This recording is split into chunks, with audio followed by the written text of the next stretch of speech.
gobierno, a modo gobierno, el interés del ministerio es que mantengamos pues también a los muchachos como animados en el estilo pues de no perder el contacto con la educación. Pues si bien es complicado no estar pudiendo asistir, que lo mantengamos pues como animados, no tanto estresados con trabajos y cosas, sino más bien animados en que pues algún día tenemos que volver, ¿cierto? Pero pues no perdamos pues como las esperanzas de cuándo sea eso. Pareciera que, Profe, bueno, sí. Profe Cristian, ¿cómo está, compañero? don profe, ¿cómo le fue esta jornada de hoy? ¿Está en celebración o no? ¿Está en la comida, me imagino? Sí, una ensalada de frutas.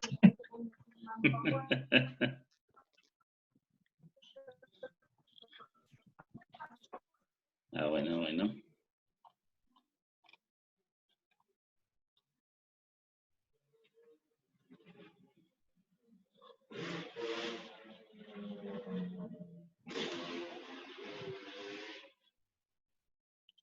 Don Hernán, el enlace que colocó usted de su exposición en Image, haciéndole pues mucha venia a su compañero de allí de Pereira, a no mencionar el nombre ni hacer publicidad tampoco.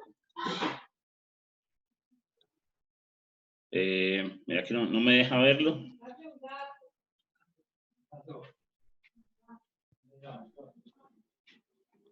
Sería por la sesión suya. Profe, no sé. No sé, profe, porque igual eso está Está público. público. Sí, profe, porque eso no, para ponerlo privado hay que tener cuenta premium. Yo aquí estoy entrando a ver, profe, si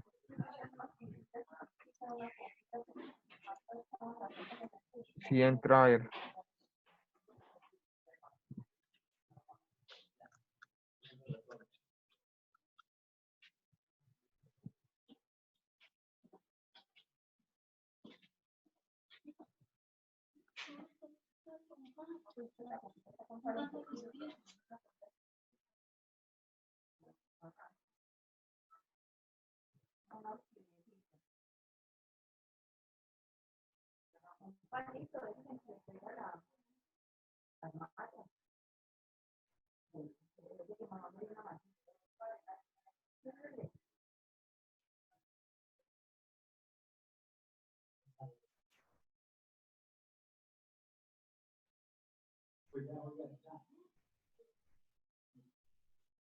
Ya lo pude ver.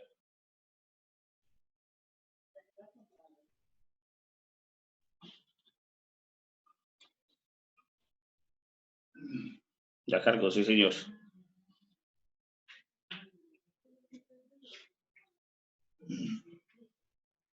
Ese es. Listo, don Hernán. Muestra usted, muestro yo, inicia usted o como quiero. Acá Profe, no hay problema. ¿Quiere? Espéreme 5 segunditos que me cargue bien a mí acá Claro, pues. y les comparto pantalla, ¿o qué? Bueno, pues. Te lo voy a dejar libre ahí para que comparta.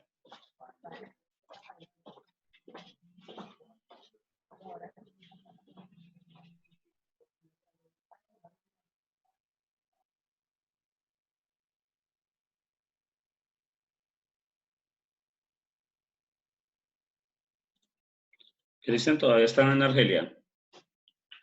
O bajó a la fiesta del maestro aquí a Cartago hoy. No, profe, todavía estoy por acá. A este compañero ya desde la distancia, desde las lejanías.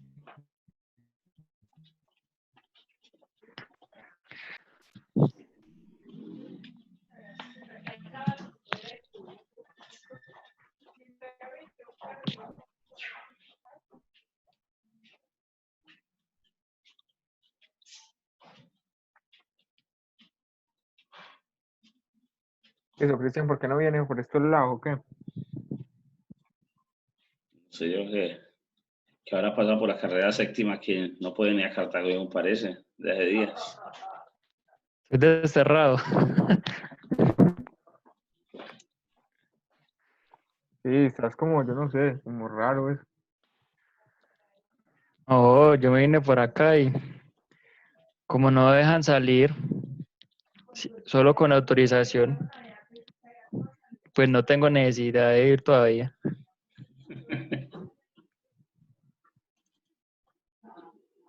Ah, no, está como en Versalles, no van a salir a nadie de allá. Claro, como todavía oficialmente no hay ningún contagiado, pues se están cuidando, Sí, toca ni mejor, salir ni entrar. así es. Bueno, muchachos, yo les voy a hablar entonces pues, del tema que me corresponde a mí, que son las herramientas de investigación forense. Estas que les voy a mostrar aquí a continuación son las que actualmente pues como que son más populares aquí en Colombia y pues en otras regiones. Eh, la primera de ellas,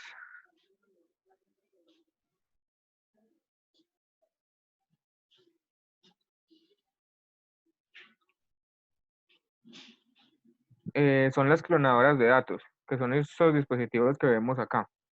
En él se conectan, pues como vemos en la imagen, dos discos duros. Y lo que hace este aparatico es que copia por completo la información de un disco duro hacia otro disco duro, pues que lo vamos a llamar como disco duro de prueba. Porque pues dentro de la informática forense, pues una de las normas o de las reglas que tienen ellos es que nunca se debe trabajar sobre el disco sobre el cual es como la prueba de lo que están investigando, sino que se debe de tener como un respaldo, cosa de que se pueda verificar que lo que se encontró o lo que no se encontró es verdaderamente lo que corresponde al disco que es como la herramienta prueba. Entonces, esta herramienta de clonadora de datos, pues lo que hace es clonar toda la información de un disco duro y la pasa al otro, y es pues este aparatico negro que vemos acá. El otro dispositivo son las bloqueadoras, que este dispositivo, pues cuando no se tiene, digamos, otro dispositivo con las características de recibir la información del disco duro que se llama prueba, este, este instrumento lo que hace es que bloquea el disco duro sobre el cual se está trabajando. Entonces con este ya se puede trabajar sobre el disco duro prueba, porque este dispositivo impide que se haga cualquier tipo de cambio en el dispositivo de estudio. Y es decir, que lo protege y que protege los discos contra escritura. Eh, pues utilizando este instrumento, los discos duros ya no se va a poder editar, borrar o agregar nueva información. Solo se va a poder leer y analizar, pero no se va a poder hacer ninguna de las acciones sobre el disco duro. Porque pues como les contaba ahorita, pues una de las reglas que hay dentro de la informática forense es que debe ser lo más limpio y lo más transparente posible el dispositivo del cual se vaya a analizar, para que en el momento de encontrar algo, pues se pueda evidenciar que verdaderamente es lo que corresponde y es lo que hay, y que las pruebas, pues en este caso los discos duros de pruebas no han sido alteradas.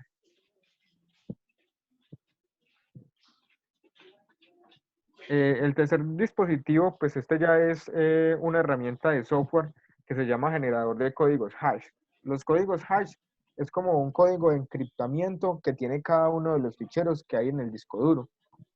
Entonces, con este generador de códigos hash, y este software lo que hace es que genera los códigos identificativos de los ficheros que se están trabajando. Entonces, con estos códigos, los investigadores forenses no llaman las cosas por su nombre como verdaderamente está guardado en el disco duro, sino que lo llaman por código. Entonces, con estos códigos, pues entre ellos maneja la información que hay dentro del disco duro. Es como una encriptación de los nombres de cada uno de los archivos o de los ficheros que contiene el disco duro. Entonces, pues eso es otra forma de trabajar de forma transparente la información que está en el disco duro. Este es una herramienta de software, y una de las más utilizadas es HashTool, que es la que se ve aquí pues en la imagen de la presentación. ¿Tienen alguna pregunta hasta ahí, muchachos? O el profe. ¿Quiere agregar algo? Sí.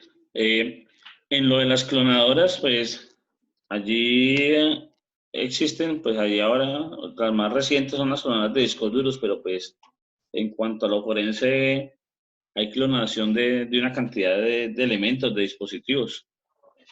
En cuanto a todo lo que sea informática o informática de transporte de datos. También existe lo que son las clonadoras de las tarjetas, como las tarjetas de crédito, por decir algo. Estas herramientas pues son muy escasas, pero igualmente se consiguen. Ahora último con la tecnología de chip en las tarjetas pues es un poco más complejo. No quiere decir que no se pueda, pero con las anteriores que eran solamente de banda, esas tarjetas eran realmente muy fáciles de clonar. Anteriormente pues las tarjetas traen un código, una serie, y resulta que a través de ciertos elementos de banda, esa tarjeta eran posibles de trabajar también, eran posibles de duplicarlas. Entonces, el código de la tarjeta se mantiene, pero la información de la tarjeta es la que estaba en la complejidad de la situación, y esa es la que se clonaba. Aparte de poderla clonar, hay algunas, por ejemplo, como las tarjetas de crédito, traían hasta el saldo mayor allí involucrado, o sea, lo que era el cupo de la tarjeta. Entonces, se podría llegar a exceder y hasta ampliarse uno mismo el cupo como tal. También existían las clonadoras de copias de seguridad, los backup en cinta o los discos zip. Anteriormente, pues teníamos digamos que una ventaja, ¿no? Frente a la capacidad de transformación de datos. Podíamos adaptar a los computadores cualquier cantidad de elementos para realización de backups. Ahora bien, dentro de las herramientas forenses, pues esto ya es algo mucho más avanzado. Allí muestran esta caja de datos. Estas cajas, pues, nos ayudan a hacer la composición como tal de clonación de disco. Sin embargo, además, en los laboratorios forenses, ya a un nivel 3, me parece más o menos, se tienen hasta las lectoras de cabezales de placas de discos. En el caso tal que, que el disco esté afectado, en el caso tal que el circuito que maneja el disco, que administra el disco, esté dañado, o en caso tal que haya sido víctima, por ejemplo, de terrorismo, de una bomba, de un incendio, algo por el estilo. Generalmente la parte interna del disco no se daña, o por lo menos no se afecta demasiado. Por esa razón es que esta carcasa o esta coraza que tienen los discos pues es tan firme, tan resistente en este material que generalmente es aluminio. Y ahora pues los últimos discos de estado sólido pues son plásticos totalmente. Yo creo que en eso sí se va a hacer más difícil una recuperación de datos porque son más lógicos y menos físicos. Los anteriores, por lo menos en los platos, eran hasta posiblemente leíbles en unas consolas de recuperación. Yo no me imagino pues qué será a inventar ahora, ¿no? Tal vez exista algo para usted montar, no sé si por bloques, por pequeños chips, por unidades de memoria, que se pueda tal vez leer algo de información. Bien, pues, Hernán. Listo, profe, muchas gracias. Dentro de las herramientas de investigación forense, también hay una serie de herramientas de software que lo llamamos suites de herramientas forenses. Estos son paquetes de software pues ya muy especializados y que solo los manejan pues esas entidades. Es decir, no son, digamos, programas que estén como a la disposición de gente del común. Y lo que hacen estos software es que hacen un análisis riguroso de los discos duros y todo su contenido. Eh, También estas suites son especializadas de pronto en evidenciar los archivos o ficheros que de pronto algún día se borraron del disco duro o que el disco duro se formateó o que se copió de ahí, perdón, se cortó de ahí y se pegó en otro lado. Estos software analizan lo que son los logs de registro dentro de cualquier actividad que se haya realizado dentro del dispositivo. Entonces, a partir de esto, es posible analizar los ficheros que existieron en el disco duro y que por alguna razón fueron eliminados o fueron borrados del disco duro. También hay unas suites, como lo mencionaba el profe ahora, que son especializadas en leer los cabezales de los discos duros que han tenido pues algún daño físico. Entonces estos software, digamos que son un poquitico más especializados en la parte de leer esos contenidos que pudieron haber resultado averiados y algunos tienen la capacidad también como de tratarlos de restaurar por lo menos para que se puedan dejar ver. Entonces, pues este es lo que llamamos suite de herramientas forenses, pues para eso hay muchos software comerciales que solo, pues como lo dije ahorita, estaban disponibles para ellos, profe, y pues hacen parte como también de estas herramientas. Sí, señor. Y por último, profe, aparece también la firma electrónica. ¿Por qué aparece la firma electrónica como herramienta de investigación forense? Porque cuando se ha hecho un análisis pues se ha hecho una investigación de algún caso que requiera de profesionales en esta área, cuando ellos van a emitir algún resultado, todo se debe firmar de forma electrónica para poder que sea válido. Esto lo exige la ley.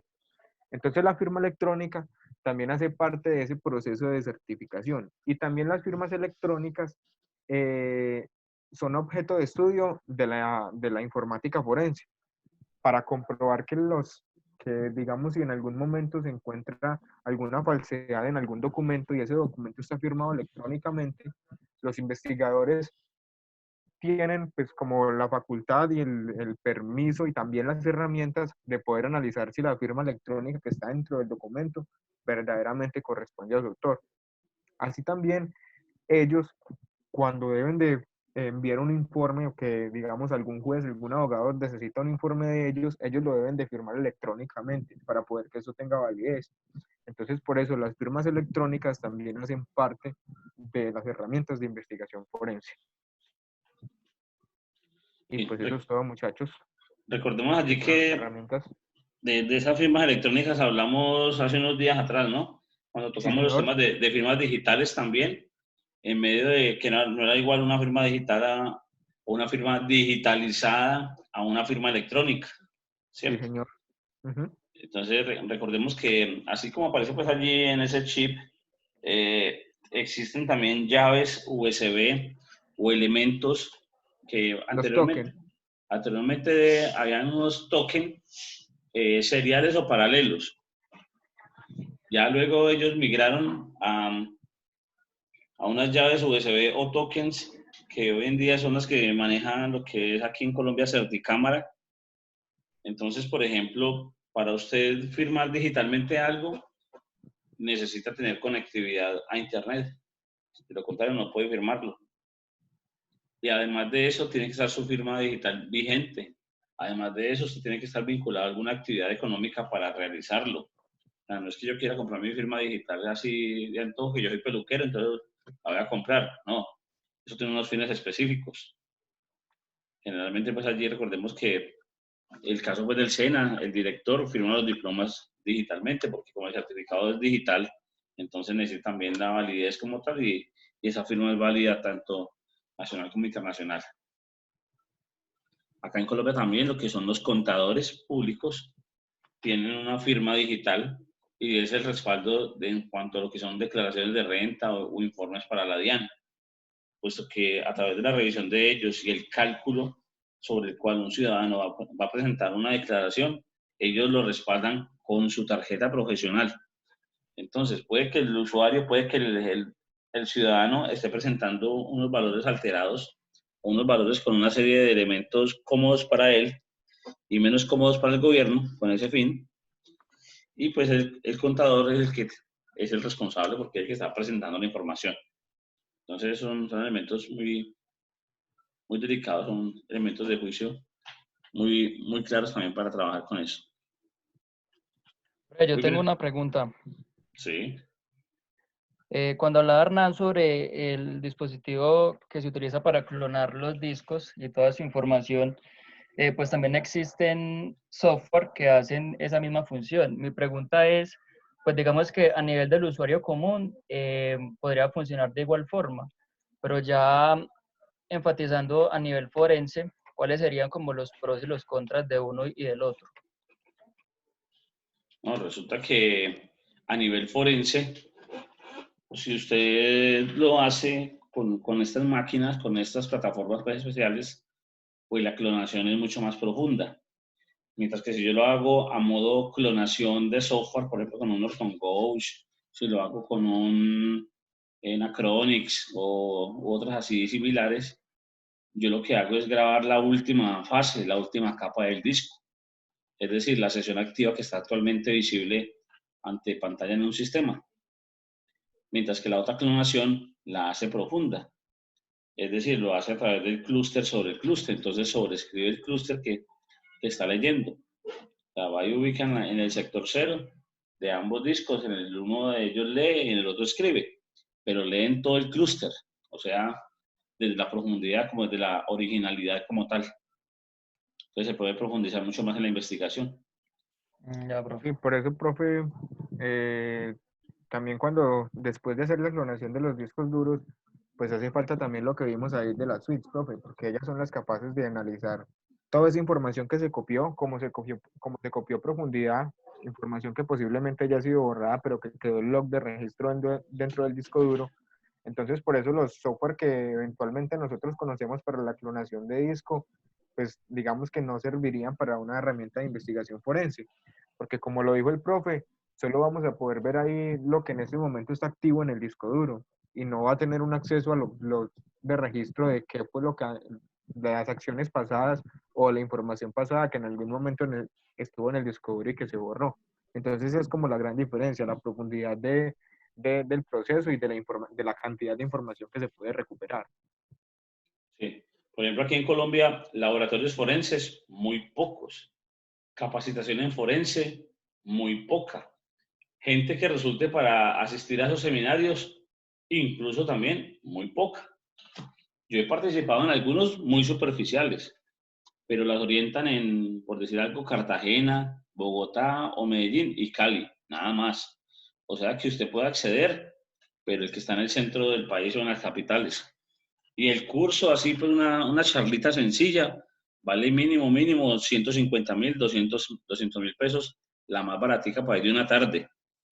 Y esas capacitaciones generalmente son para que usted vaya, se informe, se antoje y se anime a hacer el diplomado, a hacer el curso pues completo, porque allí lo que hace es que vienen los gurús latinoamericanos a hacer ese tipo de espionaje y hacen la demostración y eso se vuelve un seminario práctico más bien, porque incluso hasta limitan la asistencia, porque creo que hacen demostración con los asistentes. O sea, lo hacen en alguna sala o algo así por el estilo y traen material. Entonces es algo bastante chévere. Pero entonces, ahí traen a veces como dos o tres estilos de promoción, como cuando ustedes traen un producto a vender de la conferencia, ¿no? Como el libro que le venden después de haberle dado una conferencia a usted. Uno es que usted monte su laboratorio, es decir, que usted se convierta como una filial de ellos posiblemente. Entonces, una que usted sea el filial de ellos es que sea simplemente la fachada, como el representante pues en alguna ciudad.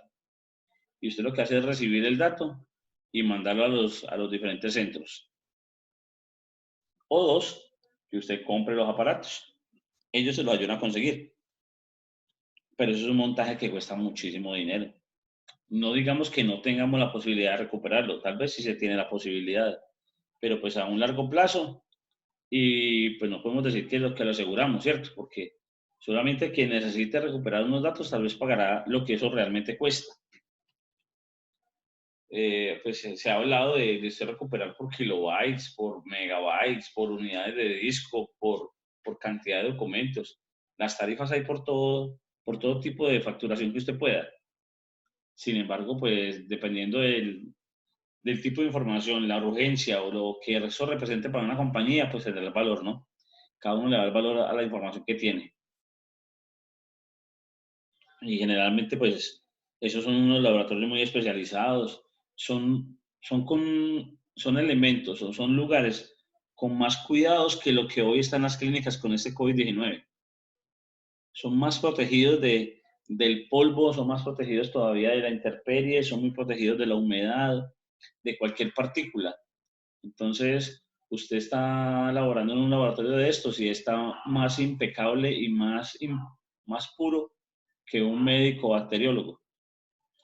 Usted está de careta y guantes y vestido entero porque no puede haber ningún tipo de fibrilla al aire. Porque, por ejemplo, cuando hacen el destape de un disco duro, entonces generalmente ellos vienen empacados al vacío. Es decir, no hay nada en su interior en cuanto a lo que son partículas de aire. Entonces no pueden entrar como en contaminación porque a veces con ese pequeño contacto con el aire ya se puede ver,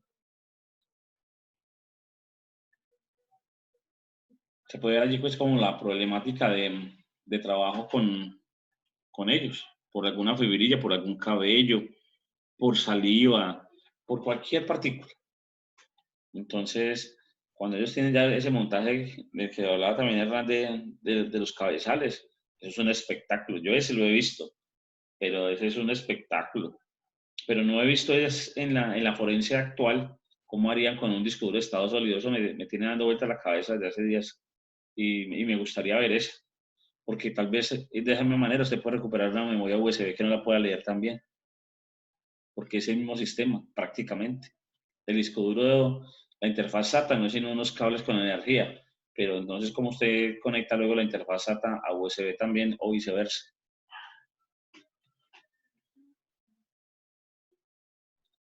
¿Listo, Hernán? Muy bien.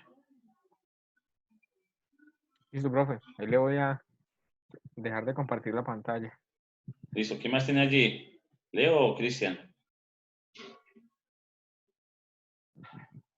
Leo como muy callado, no sé qué es lo que le han hecho últimamente, que lo noto cabizbajo, habla poco. Pero es que no puedo volver a ver al viejito de taxi. No, pues eso es entendible, No, ¿no? Pero profe. yo leo. Es que el viejito lo cogió la cuarentena con Vladimir. y a Vladimir no lo dejan ni Oh, conectar, ¿o qué? A Vladimir no, no lo... Vladimir volvió con el viejito. ¿Aprovechó la cuarentena o el cuarentón? ¿Cómo me Sí, cuento? no, pues dice él que se ausentó que porque el viejito dijo que fuera la piecita, entonces él está allá. Que fuera por la cuota. Sí, y se la puso en monedas y lo colocó a recoger del piso, ¿qué? como que sí. Monedas de a 1000. Ah, bueno.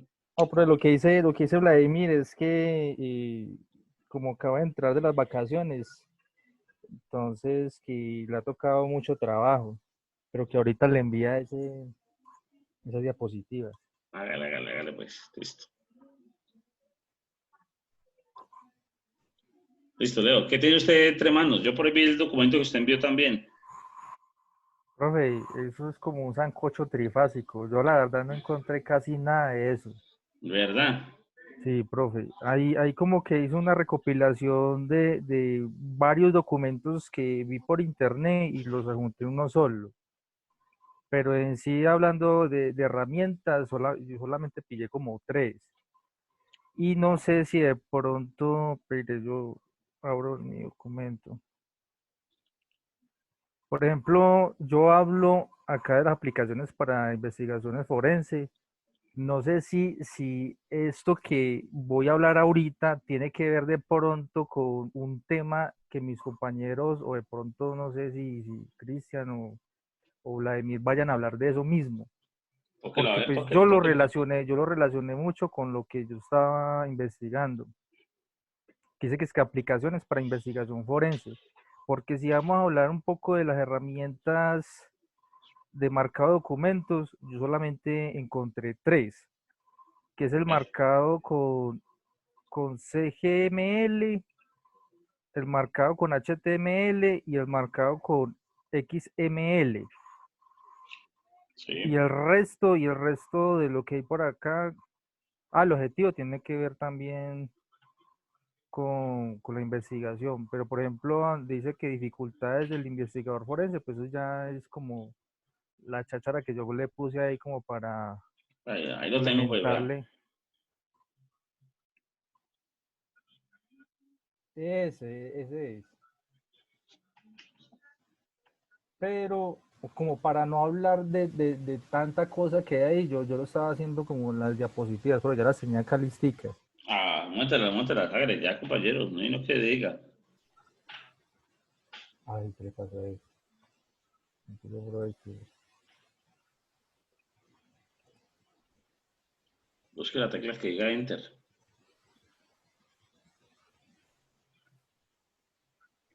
Usted no vio, profe, una noticia que salió por ahí de unos alumnos que estaban en clase virtual con el profesor.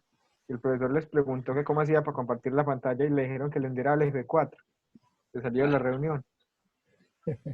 Eso denunciaron y todo, las hijas del señor, que porque era un señor pues ya mayor y que estaba reinventándose, bregándose a transformar para salir a flote con eso y que los alumnos le hacían esas bromas. No, me parece que esta semana tuvimos una reunión, pues en medio de tantas, pero hicimos un conversatorio lo más de particular. Póngale pues cuidado, maestro Cristian, que mientras se dice acomoda a Leonardo el escenario. ¿Cómo le parece que pues, un compañero, ya pues de los mayores, y él es bastante exigente, un tanto exigente, sí, y le gusta mucho, como decir, el protocolo, ¿cierto? Entonces, hablaba que porque los muchachos, al mandarle correo electrónico, que eran como que no sabían mandar los mensajes. Y yo, no saben mandar los mensajes. Y sí, porque cuando me llegan los mensajes, yo veo que no saben mandarlos. Yo, pues, si le llegan los mensajes es porque saben mandarlos, no porque no saben mandarlos. ¿Y qué problema hay? No, no adjuntan el mensaje, no adjuntan la foto, ¿qué? No, no, no. La foto llega, sí, el mensaje viene, pero eso llega de cualquier manera, eso llega con distintos tipos de letra, eso llega con colores, eso llega con flechas, que la foto viene tomada como torcida, que no sé qué, que tal. Bueno, en fin, se pegó en pocas cosas. Y el correo no saludan. Y entonces, vea, eso sí, hablamos pues de todo lo que son las etiquetas, echamos un poquito pues, de cuenta en todo eso, ¿cierto? Entonces, ahí casi que se le justificamos, vea, pues que en este tiempo en el que estamos, con todas estas situaciones, si un muchacho le manda eso en correo electrónico, es porque eso es una maravilla. Así de sencillo, pues eso es algo grandioso. Si logró conectarse a internet y abrir y tener todavía vigente su cuenta de correo y lograr enviarle unos mensajes, porque cuenta con una cantidad de recursos, prácticamente. Y si usted, ¿qué es lo que más le interesa? ¿Qué es lo que realmente le interesa? Si el muchacho saluda o no saluda, o que el taller que usted le colocó, le asignó, está bien realizado, tiene dudas, aprendió o no aprendió. Pero no vamos a molestar a los muchachos, pues, porque es que si saludó o no saludó también. Porque ellos dicen, hola, profe, le mando el trabajo, le mando el taller, la foto por WhatsApp. ¿Por qué no dicen buenos días o buenas tardes, profesor? ¿Cómo está? Que no sé qué. ¿Sabe? Que no están haciendo pues todo ese protocolo que de pronto en la presencialidad sí se hace, ¿cierto? Porque él cuando llegan al salón, les dice, toquen la puerta o esperen a que yo los mire. Cuando llegan, entonces saludan, espera que les diga bien pueda, sigan para que puedan entrar. Entonces, él casi que por el correo electrónico quiere decir, espere que profesor, le podemos mandar un correo electrónico. Casi que esperar a que él conteste, sí, bien puede enviarlo. No, tampoco hasta allá. Tocó hacer pues, un poquito de cartilla en cuanto a ese tipo de cosas. ¿Cómo lo ven, pues? No, Sí, profe, profe, pues lo que usted dice es verdad. claro, eso complicado. Por ejemplo, en el colegio se maneja un protocolo que cuando el profesor o cualquier docente X o persona ingrese al salón de clases, todas las alumnas se deben poner de pie y saludar. Y solo se pueden sentar cuando el profesor de la clase se lo indique. Pero pues, como usted dice, uno que se va a poner en esta situación y por medios digitales, no se puede. Sí, es pura doctrina. Pura doctrina. Listo, don Leo, adelante, después de sus comerciales. Listo, profe. A mí me tocó como exposición herramientas de marcado documentos. Entonces,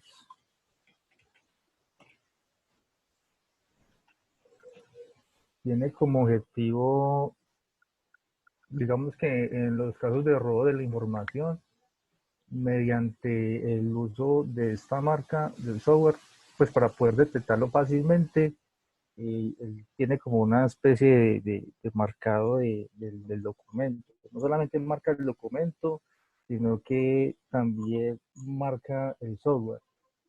Entonces hay tres tipos de marcado del documento. Uno de esos tres tipos es el marcado con CGML. El marcado de CGML surgió más o menos en la década de los 60 en el seno de Graphic Common, ahí me perdonan el inglés, Graphic Communication Association, que en los trabajos de las investigaciones llevaron a cabo por William Tunifer y otros colaboradores para emplear como ideas y estrategias en los marcados documentos durante esa época. Hay otra clase de marcado con HTML que esta se utilizaba también para la popularización en las redes, en internet, y tenía como un lenguaje marcado de texto aplicado a la documentación jurídica en su entonces. Entonces se llamaba la Sociedad de la Informática y donde también tenía como ciertas similitudes con las otras, con los otros ítems. También tenemos el marcado con XML, que surgió en la época de 1998 y permitía a los usuarios crear sus propios lenguajes o vocabularios de marcado de textos electrónicos a través de un mecanismo de definición de la estructura lógica y subyacente.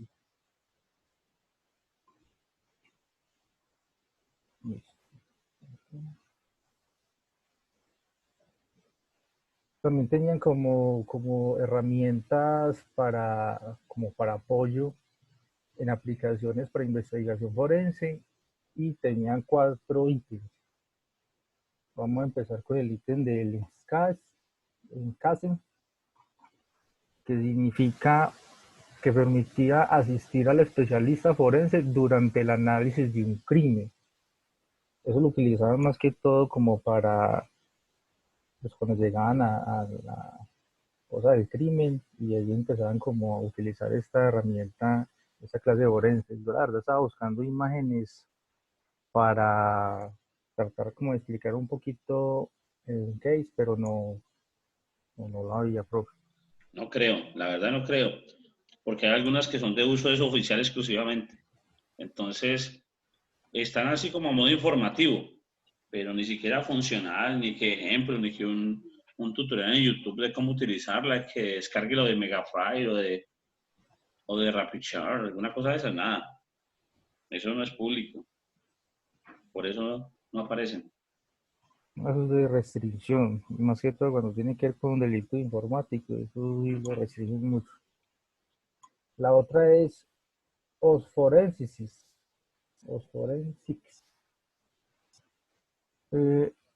Bueno, ese ítem es como de buscar textos e imágenes y recopilar los rastros de la actividad, buscando como los borrados o disfrazados que, digamos que en la escena del crimen empiezan como a utilizar esas clases de herramientas como para detectar esas cosas. También tiene como visualizar el contenido de la memoria RAM y crear un informe del sistema y herramientas de investigación e instalar para unidades de USB. Eso es lo que trata como de ítem de la forenses. El otro es el Access Data Forensics Toolkit. Bueno, el inglés mío está muy llevado. Que sirve para realizar exámenes forenses informatizados, complementados y exhaustivos. Perdón. Y el último es el CAIN,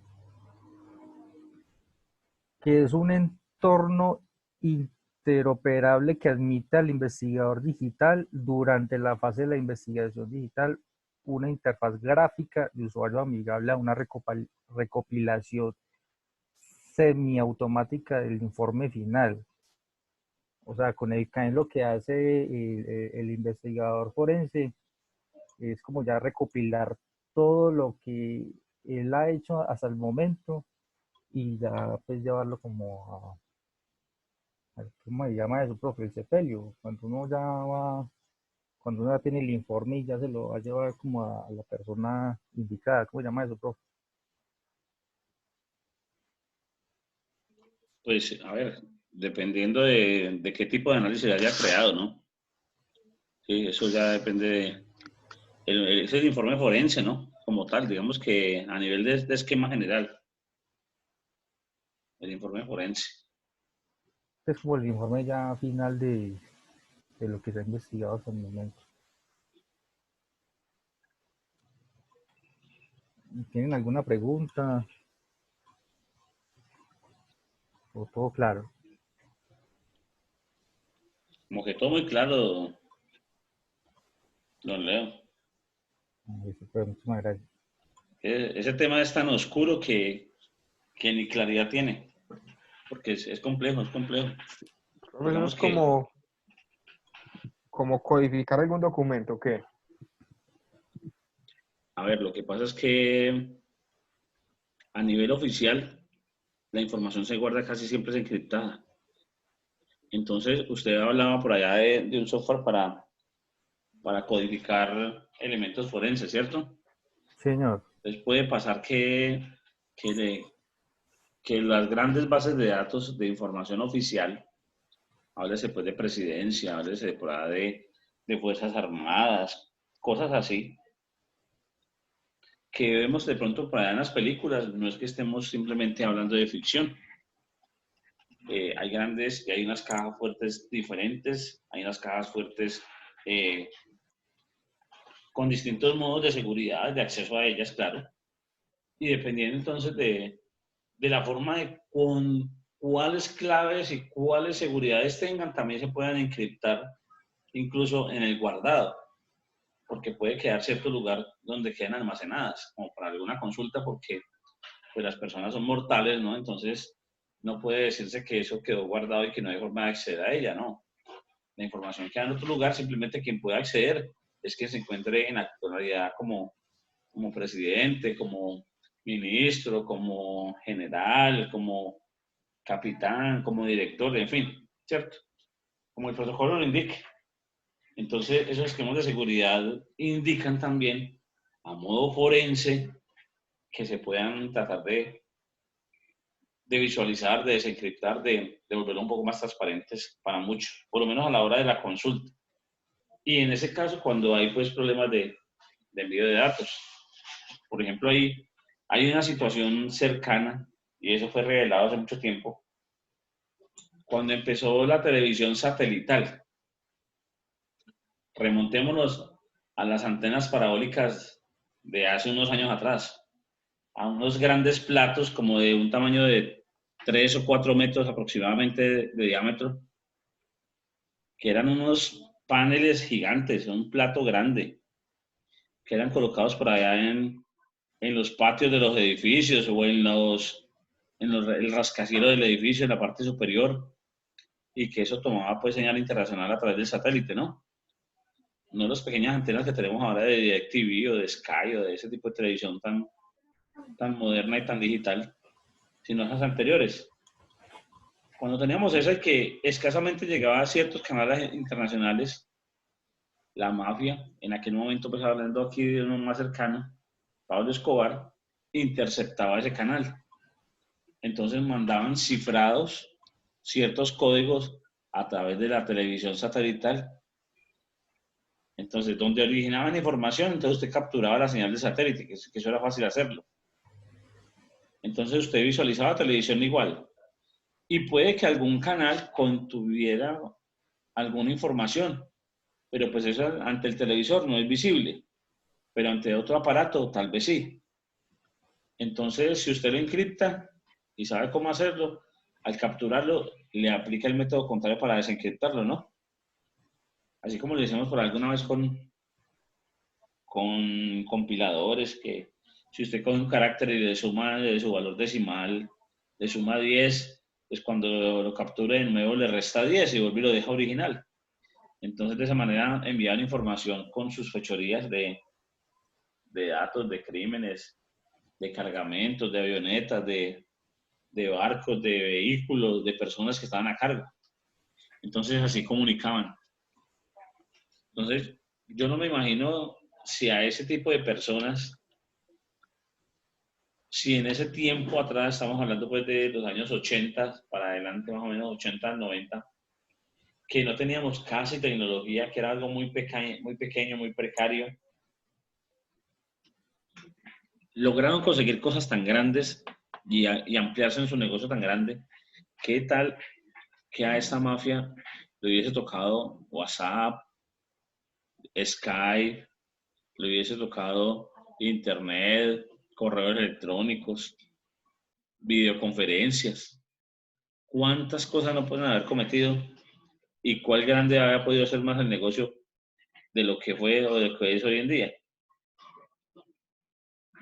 Entonces ellos eran algo mágico, incluso a nivel profesional, perseguían muchísimo también a los egresados, así como hacían con los ingenieros químicos, que el día que se graduaban en una facultad de ingeniería química, entonces le mandaban a cada uno a sus casas un ramo de flores y una botella de whisky felicitando al nuevo ingeniero y con una tarjetita: si necesita empleo, por favor llámenos.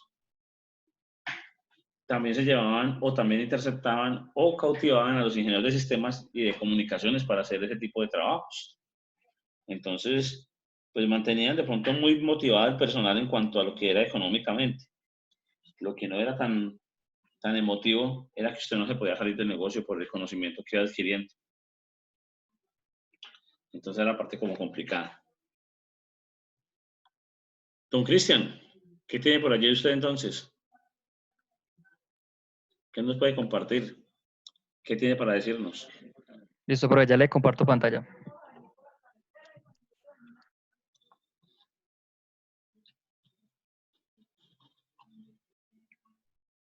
Sí, ese pedacito pues de la mafia como tal, hoy me hizo recordar unas cosas que alguien hizo para una reflexión y me causó impresión. Que usted como docente, que la docencia es como la mafia, que el que es docente, usted después de que entra a la docencia, es como la mafia. Tal vez le quedó fácil entrar, pero es muy difícil salir. Bien puedan, Cristian. Ahí me escuchan. Sí, señor.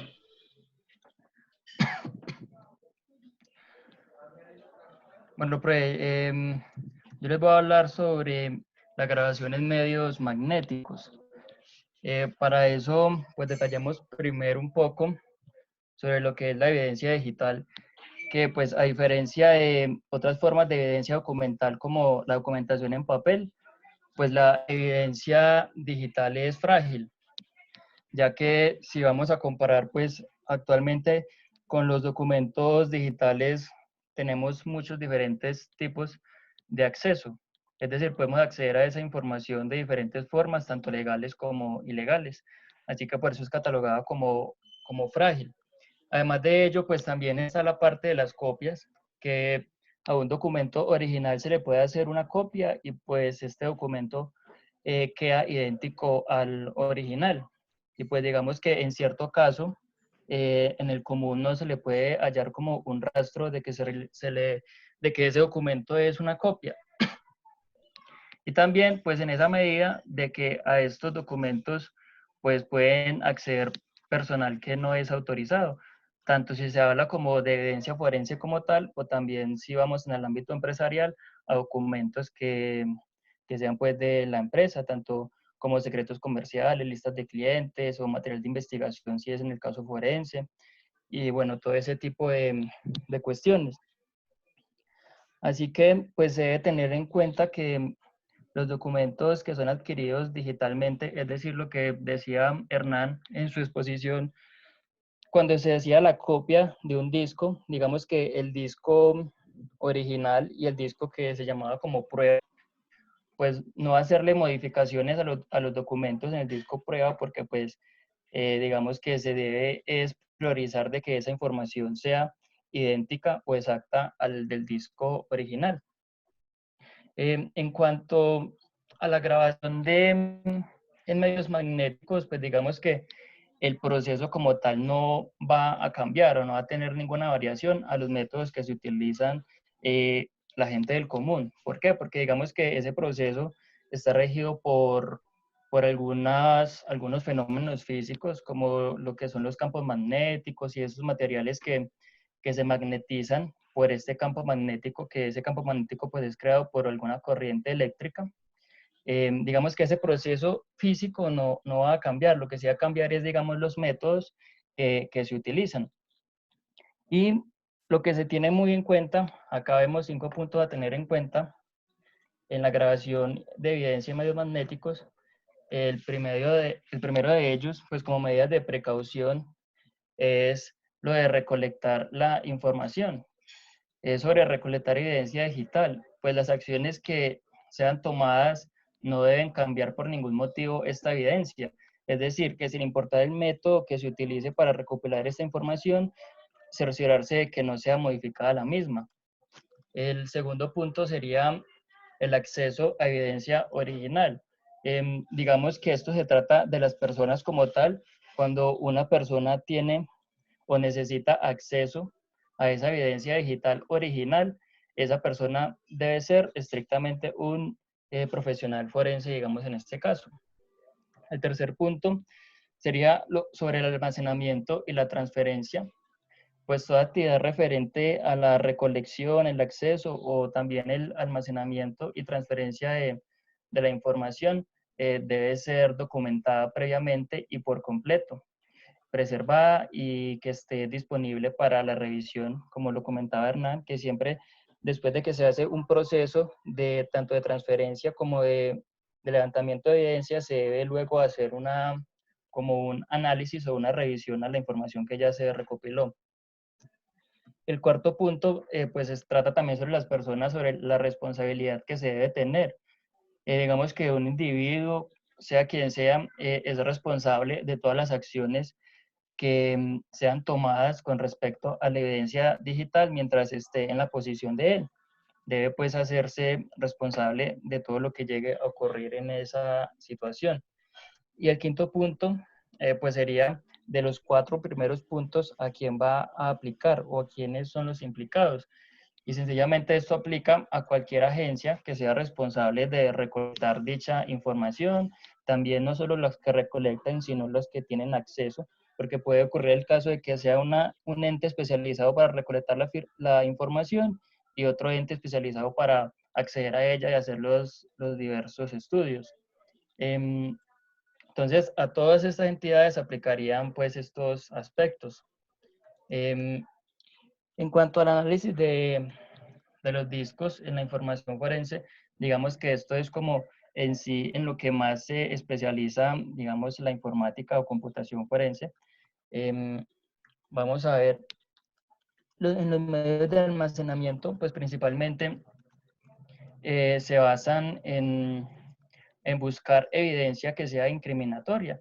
Todo ese tipo de evidencia que sea potencialmente incriminatoria, dependiendo del caso de estudio en el que nos encontremos.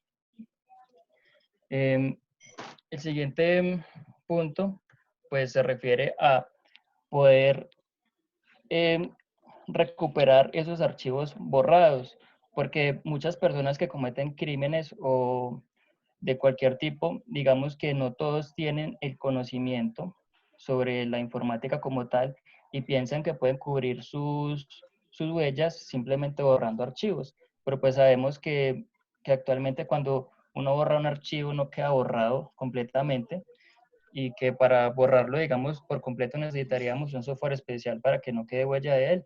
Así que también en el análisis forense se basa en recuperar esos archivos que hayan sido borrados. Pues para eso, en los laboratorios, como nos mencionaba el profesor Hernán, existen pues diversos elementos, tanto de hardware como de software, que nos van a ayudar a recuperar esta información. Y por último, no, esta es la antepenúltima, lo que es los archivos suprimidos. Se refiere a que precisamente lo que hablábamos ahorita, son todas esas herramientas, tanto de software como de hardware, que nos van a permitir recuperar estos archivos.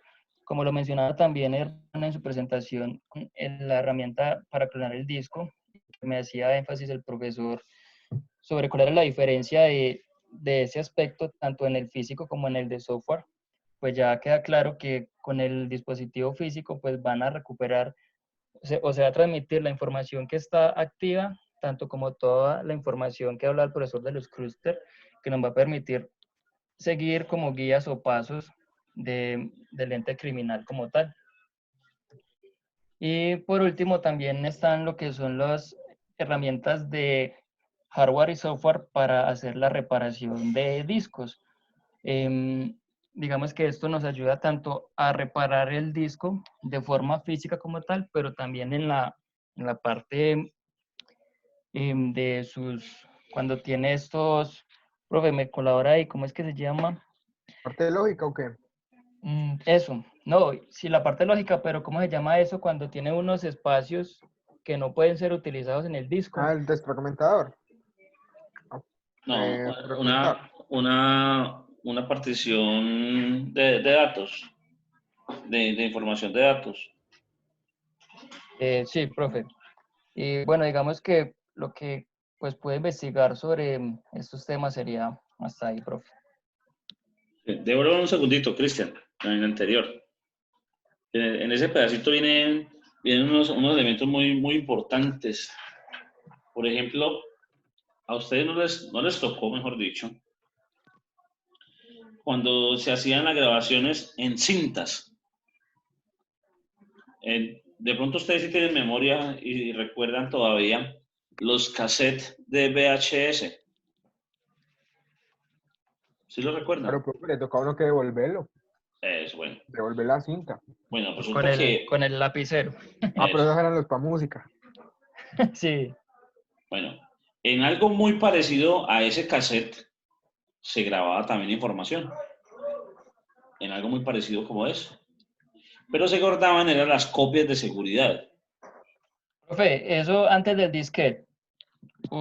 Eso O fue después. paralelo al disquete. Lo que pasa es que el Ya. disquete tenía muy poca capacidad. Sí. El disquete apenas fue lo máximo de 1.44 megas. Mientras que a esas cintas sí les cabía a veces casi 1 giga. Entonces, por decir algo, yo tengo muy presente un trabajo que tuve cuando hice el proceso de digitación de la Oficina de Instrumentos Públicos de todo este norte del valle. Teníamos un sistema AS400 del servidor y pues, no, pues yo era como digitador, ¿no? Que pues yo conocía un poquito más del avance del sistema. Era una red Nobel, una red UTP base 10 nada más, y el servidor guardaba en un disco duro muy pequeño. Entonces, imagínense que eso era una base de un Unix, el servidor en Unix. Las terminales arrancaban en Linux, pero era un shell, o sea que lo único que hacía era correr la aplicación, correr una ventanita modo terminal, sencillita, solo texto. Y era puntual para lo que íbamos a hacer y ya, no más, eso no hacía nada más. No dejaba usted ni jugar ni hacer nada más raro. Aunque pues ahí en el servidor habían otras herramientas y luego nosotros empezamos pues como a hacer pruebas pequeñas con eso, muy chéveres. Pero entonces, los que manejamos pues Linux aquel entonces, pero entonces el servidor no podía almacenar todo lo que era el trabajo diario que hacíamos, que era digitar. Porque nosotros digitábamos caracteres y era la manera como nos medían el trabajo. Entonces usted hizo 250.000 caracteres. Usted dice, pero eso es una cantidad. No, usted va y mira, y eso son 20 páginas, 30 páginas, eso no es nada. Eso es muy poco realmente. Pero a veces hacíamos millones, entre todos. Entonces, eso era algo más relativo para el trabajo. ¿Qué sucedía? Que el administrador del sistema, que era pues como decir el jefe de nosotros en sitio, todos los días tenía que hacer una copia de seguridad. Entonces, todos los días lo que hacía era pasar con un casete, insertarle en la unidad, que esa era una unidad lectora de cintas, y del disco duro copiaban a la cinta. Entonces la cinta traía varias semanas de trabajo de nosotros. Y luego él mandaba ese casete de cinta a Bogotá, que era donde quedaba la central de instrumentos públicos. Y allá otra persona pues ya la pasaba a un mainframe, a un equipo central más grande, de mayor capacidad. Entonces él mantenía como una colección, se volvía como una discoteca, una cantidad de disquetes o de unidades de cinta con la información pues allí diligenciada. Pero eso era un proceso muy engorroso porque la grabación en cinta era un poco demorada, no era tan rápida. Luego vino una cinta más ágil y lo que hacía era ya grabar como una doble cara, algo así, entendía yo más o menos qué era lo que hacía. El problema es que esa cinta pues en algún momento a veces se podía reventar, se podía deteriorar. Entonces, ¿cuánta cantidad de información queda allí sin posibilidad de recuperar? Sin embargo, pues también había quienes pegaban las cintas, quienes hacían la parte forense también de esas cintas.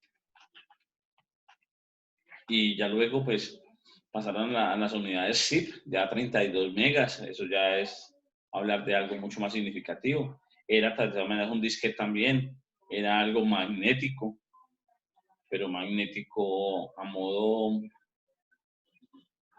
plato. Igualmente una cinta magnética. Ya luego pues se presentó los ópticos, los CDs, ahí sí fue la maravilla, pero pues los CDs les daban hongos, entonces eso fue la panacea y el problema también, los DVDs y los CDs. Y el Blu-ray pues no ha podido como pegar demasiado, ¿no? Solamente se ha dado para la parte de películas y de juegos, pero pues no se popularizó tanto el Blu-ray como lo hizo el CD o el DVD. O por lo menos no escuchamos que todo el mundo o que todos los computadores traigan Blu-ray, ¿no? El PlayStation, por allá, el Xbox, pero pues no fue dado tanto como para el uso general como si fue el CD, que sí fue una revolución muy grande. Y que también pues se permitía guardar y hacerle mucha práctica forense de recuperación a ese tipo de discos, que con las prácticas que si usted aplica dentrífico, o sea, pasta dental, puede generar una limpieza y en el modo óptico usted calibra el lente y es capaz de leer colocando una imagen que refleje por la parte superior si fue pues despegado la cinta original, el adhesivo. Entonces se vuelven estrategias, elementos, datos claves, datos chéveres para esto. Y esa parte forense es un buen negocio porque no mucha gente lo hace, pero hay que esperar que alguien necesite para que resulte negocio, o sea que eso no es de todos los días. Por eso tal vez no hay muchas empresas que lo hagan en todas partes. Entonces, en medio de toda una ciudad, de todo un país, habilitar 4 o 5 laboratorios, podemos decir que tengan trabajo todo el año, pero no como para decir que yo voy a montar un negocio de esos aquí en Cartago, porque tal vez en Cartago usted no necesite un análisis forense de discos. O de pronto sí puede ocurrir algo a nivel oficial, pero pues lo harán por medio de la fiscalía, con la policía, con el laboratorio forense de la SIGIN. Es algo más diferente. Listo, don Cristian, muy bien.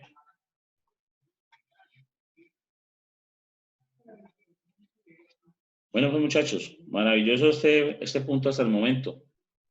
La otra semana lo vamos a encontrar con protección jurídica de datos personales. Un capítulo bastante interesante.